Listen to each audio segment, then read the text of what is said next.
Hi, I'm Tom from Tom's Tech Reviews, and here I have the Roku Streambar, which I've got set up with my Samsung TV. It is a 4K TV, so I can enjoy the 4K streaming quality that the Roku Streambar provides. Now, it's a good idea to position the Streambar flush with your stand, because it does produce the best sound quality if you have it flush and in line with your TV stand. There's also plenty of cable, so you won't have any problems if your power socket is far away from your TV. Here is the cable setup for my Streambar. I've got the power input here from my main supply, and HDMI cable going into the HDMI port here.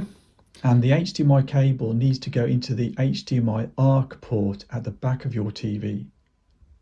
If you don't have an HDMI ARC port, then you can use the optical cable included in conjunction with a standard HDMI port.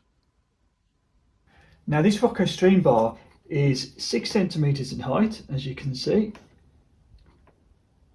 And that's ideal for my TV because my TV, the actual screen is just over 7 centimeters high. So this doesn't block any of my screen, so it's perfect positioning for this Roku. And I'll just show you how wide it is.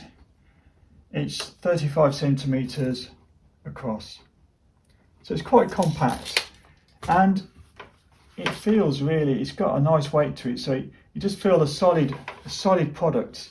You can tell just by the weight of it that it's going to provide some good bass, and it does provide very good bass, very good cinematic sound, which I'll show you later on in the review. The high definition and 4K ultra high definition streaming quality that the Roku Streambar delivers, combined with its 4 surround sound speakers, produce a great cinematic experience. Although it can't compete with Dolby Atmos, which is the best surround sound you can get, it's still excellent, and it really gets you immersed in the movie that you're watching. The Roku Streambar produces plenty of bass too, which is excellent for action movies, but you also have the option to change the amount of bass that you want in the settings. Here's the Roku home screen, and I do like this home screen because it's just really simple and easy to use, and that's why I like Roku, because it's simple, it's good technology, and they don't overcomplicate it. You've got a few channels here. You've got Apple TV, you've got Netflix, BBC iPlayer, and YouTube. And if you're interested, I've actually compared the top Roku channels by popularity, and you can see that review at the end of this review if you're interested. I'll leave a link at the end of the video. The Roku Streambar comes with Roku's standard remote control, which includes shortcut buttons to popular streaming channels at the bottom, and a voice search button, which I have found extremely useful and the quickest way to search for content. YouTube. Launching YouTube. And I can go there more quickly by selecting Go Now. And now on YouTube.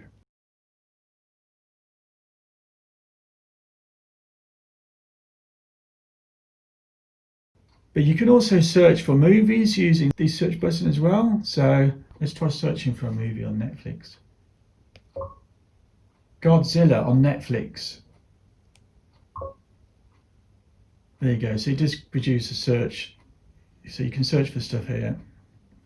And then if you were to tap on the top one there, then it gives you a list, it gives you an option of where you can watch it from. Prime Video, Apple, so there's a few there. Now, another useful feature of Roku is that you don't actually need to use their included remote. If the batteries run out and it stops working, you can go to the App Store and download the Roku app, and it is really good, and it's free as well. And you can also control your Streambar with Alexa, which I will show you in detail in another one of my videos. So to summarise, the Roku Streambar offers great value for money by combining a 4K streaming stick with an excellent soundbar. You can watch loads of great content on it, it's very easy to use, and it delivers great cinematic sound. Okay, the sound isn't Dolby Atmos, but you still get a very good immersive cinematic experience when watching movies. And I can't wait to use it myself to watch my own favourite movies this Christmas. Would I buy it? I definitely would, and I did, and I'm not going to return it. And if I was to score it out of 5, I'd give it a solid 4.5 out of 5. Let me know what you think in the comment section below. And if you like this video, please thumbs it up, and please also subscribe for a lot more tech reviews and tech guides to come. Thanks for watching.